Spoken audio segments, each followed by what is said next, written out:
Hi, everyone. I'm Maggie McGrath, senior editor at Forbes. Michael Connelly is a prolific author and an executive producer of 3 simultaneous book-to-film adaptations of his stories: The Lincoln Lawyer, Bosch Legacy, and the upcoming series following Detective Renee Ballard. With his new book, The Waiting, releasing on October 15th, and season 3 of The Lincoln Lawyer arriving on Netflix on October 17th, Michael Connelly is captivating audiences across multimedia, and he joins us now. Michael, thanks so much for being here. Glad to be here. So you have 3 book to film, book to series adaptations. That's remarkable. Can you put in context how rare that is for an author in the day and age of 2024? Yeah, I can't put it in context. It's really kind of unbelievable that it's happened, and it's not all on the same platform. It's actually competing platforms. And what's most remarkable to me is that the audience for these books seems to travel. You know, they go where the shows are, and in Hollywood, IP, intellectual property, seems to be the ruler of the day, and that's somewhat new, and I think that's what I've benefited from.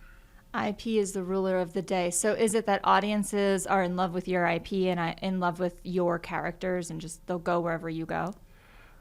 I'd like to say that's all it is, but it's more like it's about money, and I think Hollywood is doing less betting on homegrown things. So if something comes from a book or it comes from a comic, that's where they feel are safer to invest in that. So especially on streaming platforms, there seems to be a lot of shows that are the origination is a book.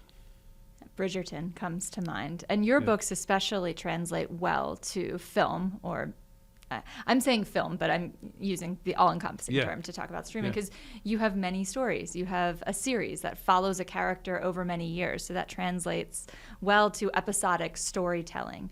Were you hesitant to enter this medium? Like, take us back to that very first deal, the first time you considered an adaptation. Was that something you wanted, or was it an agent or someone else saying, hey, this is a good idea? Well, I have a healthy writer's ego, so I always thought that my stuff would lend itself to a visual form of storytelling. And I had a couple experiences where films were made on my books, but I had literally nothing to do with that. It was more like, you get patted on the head and said, and run along and do what you do. Go write a book. We'll take care of this. And with the advent of streaming 10, 12 years ago, I think that changed. And so I had a checkered history, I would say, with Hollywood for about 20 years. And then streaming happened, and Amazon came to me and said, more or less came to me and said, let's do this TV show on one condition, that you come with it and you be involved. And that was like shocking to me, to tell you the truth. That's not been my Hollywood experience. And then a few years, and so then we made Bosch, and it went well. And then the same thing happened with Netflix when they came calling for Lincoln Lawyer. They said, we want you there. We want you in the room. Basically, you're talking about the writing room where it all comes from. It's not like I can be on the set. I don't know anything about camera angles and things like that. But I can be helpful in the room. In adapting your book into a screenplay, effectively. Right. What's been the most interesting or surprising process of taking a book and turning it into a script? Well, a couple things. One is it's kind of bred in you as a novel writer that Hollywood is full of hacks, and if you throw your book over the fence in Hollywood, good luck with it. But I've just been shocked again at the quality of people involved in adapting these books. The writers, they're just I trust them completely, and I didn't take a long time to get to that point. I realized that they were not trying to go in a different direction. They were really the character was sacred to them, and that translated into the process. Coming from it on another angle, coming from to this world from being a book writer where you have immense freedom where you can go in characters' heads and say what they're thinking and what their point of view is. You can't do that in scripts. And so that was I have written some of the scripts on these shows, but I have to say I'm rewritten quite a bit because that's a very difficult transition for me to make. You're rewritten quite a bit. That's for folks who write themselves and are rewritten. That's almost encouraging to hear that someone as experienced as you, even in a different environment, is getting rewritten. Yeah, I mean, because I would, in my early scripts, I'd say Bosch thinks this, and that would get scratched out. We don't. How do you film what someone's thinking? You can't. So, to me, it's almost half of what I do, or at least a third of what I have when I'm writing a book. How I connect to readers is through how Harry Bosch thinks or how Renee Ballard thinks, and that goes out the window, and it's all based on what they say and what they do, actions and words. And that it's an art in itself, and I got a front seat. I'm in the front row watching that happen with some really talented writers. It's interesting that you say that, because as someone who reads a lot and has conversations with friends about, I don't want to watch this series because I loved the book so much, I heard another author say, well, yeah, the reason you don't like the film adaptations is because you can't use your imagination as much as you do when you're watching something on film, precisely for the Bosch thinks this, the inner monologue and the details that your own brain fills in. The screen is telling it to you. What has been the feedback from your audiences with these adaptations? Well, I have to say I was very aware of that, and I felt a little bit like I betrayed my audience because take Bosch, for example. I've written millions of words about him, but probably all the descriptions, physical descriptions of him in all the books probably adds up to less than 10 pages. I've always written the way I like to read, which is I like to build a character's everything in my head. And that's what's sacred and wonderful about reading. And so I've done that for like 20 some years, and then suddenly I'm saying, this is what he looks like. Here's the TV show, and this is what he looks like. So I've had a lot of what you just said. I've had people come up to me at book signings and so forth and say, I can't watch the show because I have Harry in my heart and in my head. And no matter how good Titus Welliver is, and I think he's fantastic, they're not going to be able to jump that chasm and watch the show. Now, talking about Titus Welliver and the other actors and actresses involved in the series, how involved have you been in picking these people? Because I heard a story, at least with Titus, where you kind of had him in your head. You waited in a meeting to bring up his name. But in general, are you saying, like, this is my dream cast and go forth and get these people? Or are you sitting in auditions? Take us through the process. Well, one of the things I have to understand is that I'm a good book writer. Like I said, I have a healthy writer's ego. And that's what I can do. I mean, what do I know about the nuances between great acting and okay acting? I'm not an actor. I haven't had that experience. And so I kind of learned early on that I should not get too deep into auditions and so forth. But, there's always one character that's the main character that comes right out of my books, and I want to have a say in that. And yeah, I was the first one who pitched Titus Welliver. I mean, we had a meeting, and there was like 5 pages of actors' names, and his name wasn't on it. And he was in my mind because I had seen him portray an ex-vet who had PTSD, and he didn't have to say, hey, I got PTSD. You could see he was carrying it behind his eyes, and that's what we needed. Because I had been briefed that we're not going inside Harry Bosch's head, so we got to find someone who can project what he's carrying inside, and so I had seen Titus in a guest role on a TV show where he was this guy with PTSD. Then we come to this big meeting with two casting people, and his name wasn't on the list, so I was very timid about. What about Titus Welliver? And then I braced for we can't work with that guy, he's awful, or something like that. And they said, we love him, but he's making a movie in Hong Kong. And we had a very prescribed, I think it was a 6-week period where we had to find Bosch or delay the project because everything was set. We had stages rented, we had all these things ready to go. So we had to find the guy in 6 weeks. And we didn't find him. And then on the very last week, they said he was coming back from Hong Kong to see his kids, who he had not seen in a few months. because of his filming. And we said, well, that's really important. Family's important, but is there any way we can get him for a couple hours to come and talk to us? And he did, and he got the job in the room. That's incredible. As you talk about building sets and the production schedules, I'm curious because we are 1 year on the other side of a writers and actors strike that tremendously disrupted production schedules and Hollywood output. What was your experience with the writers' strike, and how did that strike affect the progress on these 3 series that we're talking about? The strikes were very disruptive. I was on the strike line quite often. I really agreed with what the Writers Guild was trying to accomplish, because especially in this world of streaming, it's just, most shows are only 10 episodes instead of 22, so it's very hard for writers to make a good living because they'll spend like 7 months making a 10-episode show, so there's less pay there, and then they got to try to find something else, and then there's also lots of delays between approvals of continuing seasons and so forth. So it's become streaming has really kind of upset the apple cart, and I agreed with the efforts that were going to be made to make it a little bit more financially attractive to be a writer in Hollywood. So having said all of that, the ripple effects of that have been immense, and there's very little production going again. I'm happy that since the writer's struck, that we've done a Lincoln Lawyer season, we've done a Bosch Legacy seasons, and now we're 7 episodes into filming of Ballard.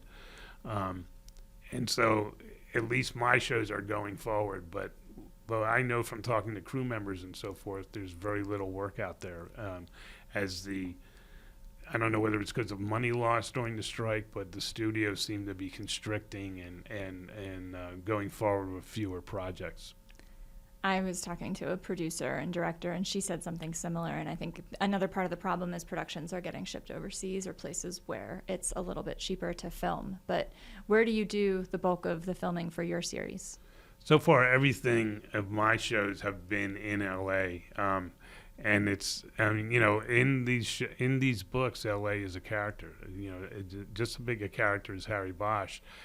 And so I took advantage of, like, when Amazon came to me about 12 years ago and said, we're making our own shows and we want to make Bosch.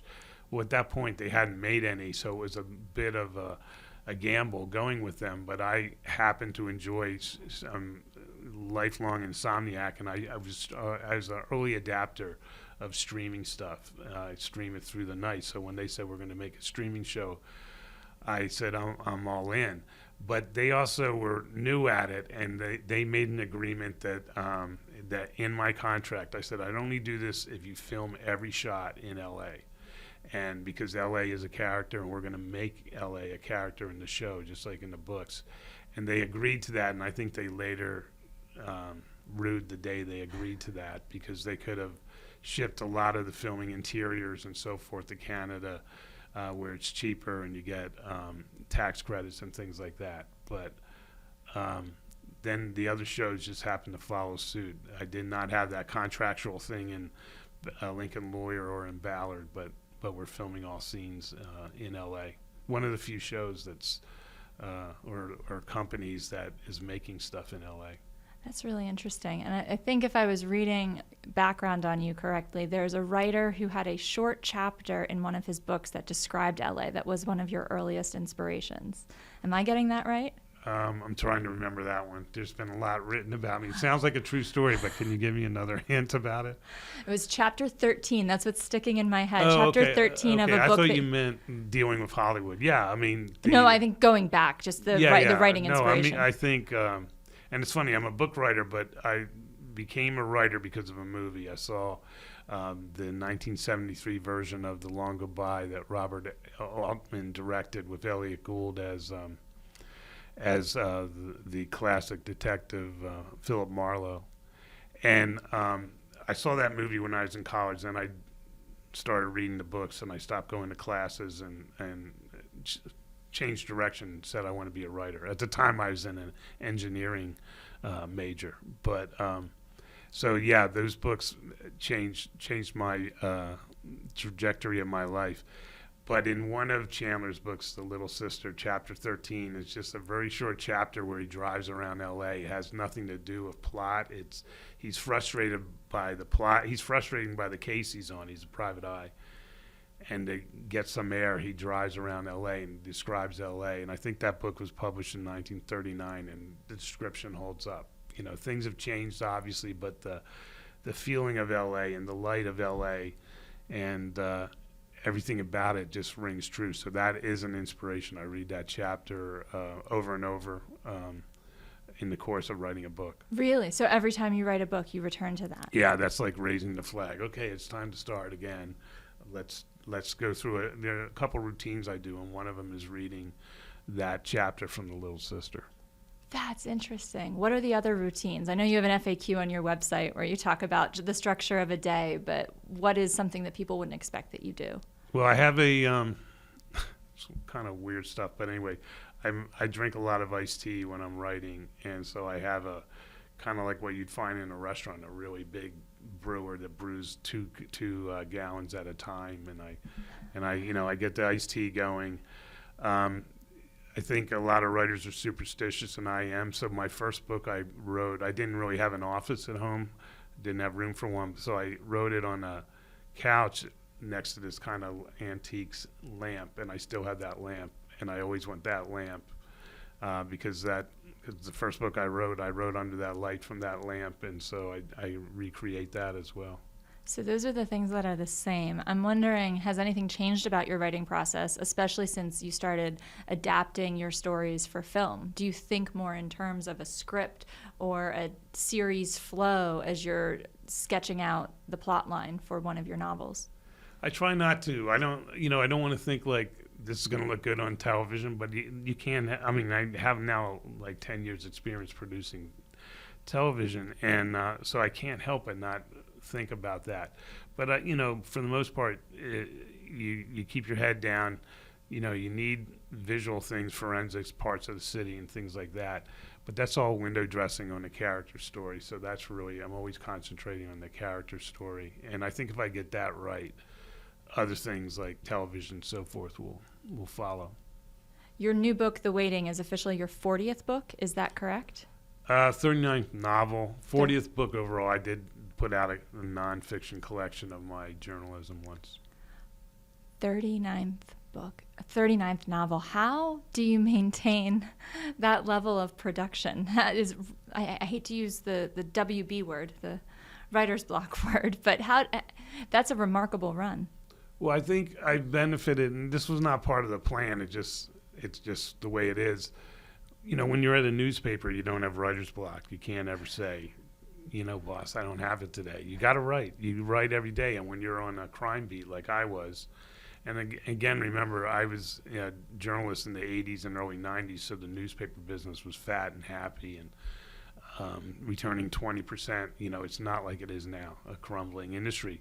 And so it was really thick newspapers, a lot of space for stories, and I wrote crime in South Florida and then in Los Angeles, places where you didn't go wanting if you were a crime beat reporter. And so I was writing multiple stories a day, and that kind of gave me a work ethic that I carried over into my novels. And, so I write every day. I usually start early, and, now with the Hollywood stuff, luckily Hollywood doesn't get going every day till like 10 or 11. So, like most of the writing rooms start at 11.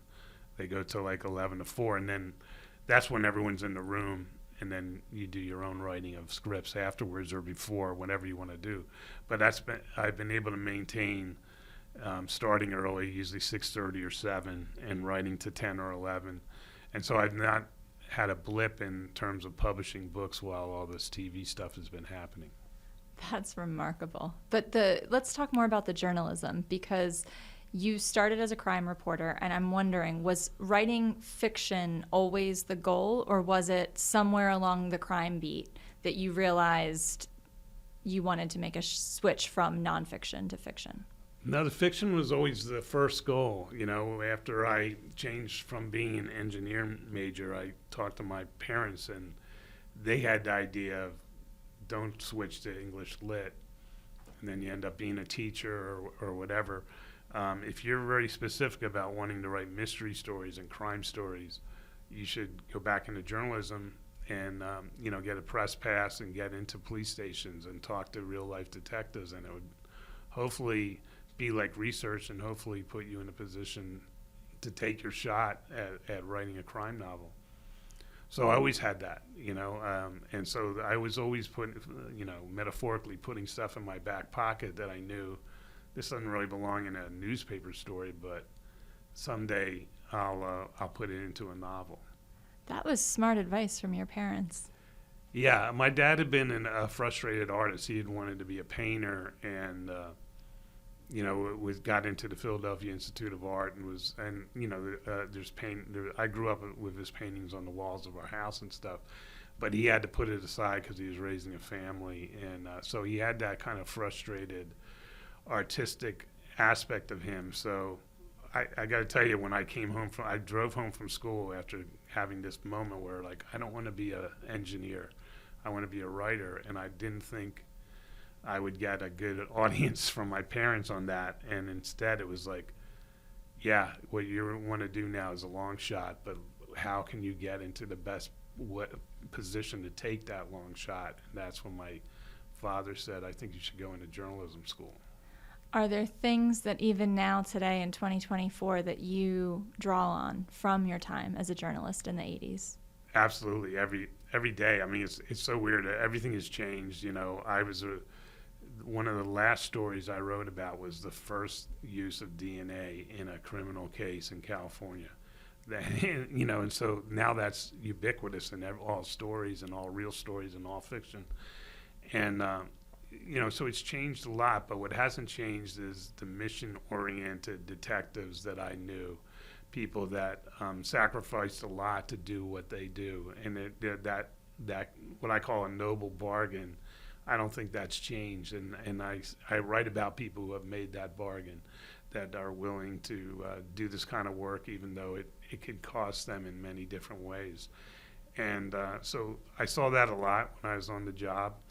I gravitated towards those people as sources and so forth. And so, yeah, if I didn't have those 14 years, or those 12 of the 14 years I was a journalist, I was on the crime beat. If I didn't have those 12 years, we wouldn't be talking, because it influences, all these years later, it influences my books all the time. That's incredible, especially because the nature of crime has evolved, right? There's much more digital crime. How have you grappled with the changing nature of society and the changing nature of crime in your work?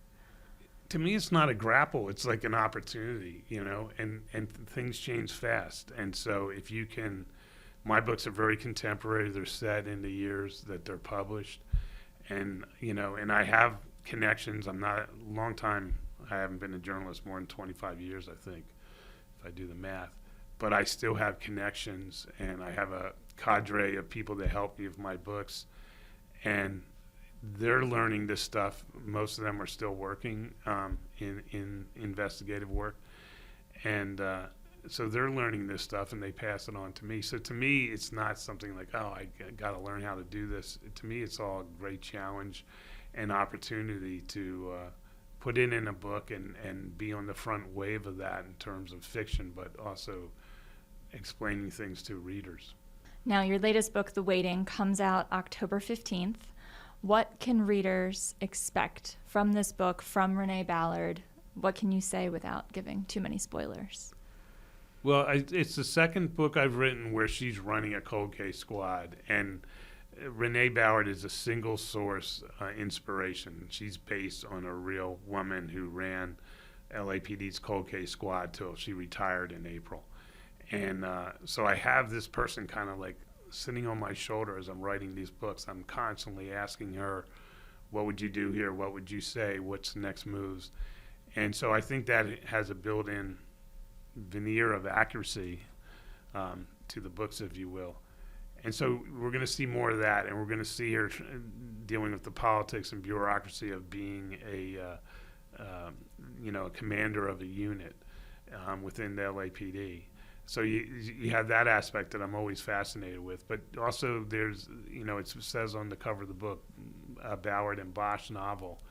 And the question is which Bosch, because Harry Bosch is in it, but his daughter really comes forward in a big way in this book, which I have not done before. And so to me, that was the through line that really kept me involved and excited about this book, is that this is like a bit of a passing of a baton to Maddie Bosch. That sounds really compelling. I look forward to reading it. And then your other release, so to speak, this week, season 3, Lincoln Lawyer, Netflix. What can you say about that? Well, it's a great season. We've raised the bar every time, I think. So the third season is the best season, in my opinion. And that might be colored a little bit. It's based on my book called The Gods of Guilt, which happens to be my favorite Lincoln Lawyer book. And what we did with it, I mean, it can never just be the book. You got to bring in other characters, give them expanded lives, because my books are usually carried through a main character, and in TV you just can't do that. You'd kill. Poor Manuel would die if he had to be in every scene, So you expand and you give other characters that are ancillary in the books, but you give them fuller lives. And they've done that so well in this show, and it really comes together in the third season. Really, it was a really fun one to be involved in. I know you get asked for advice all the time, so I'm going to frame this in a slightly different way. Before we started rolling here, you mentioned that you've had the same publisher your whole career, and you've only had 2 editors in 32 years. What's your advice to aspiring writers or working writers about finding editors and publishers that will be faithful in telling their stories and helping put their stories forward to the world? It's a tough question for me because just like everything in the world, it's changed a lot. When I found my first agent and he got my first deal, there wasn't even the internet. There was no email. I was sending letters and doing phone calls. So it's a little bit different. In some ways, there's more opportunity. I mean, there's no self-publishing and things like that,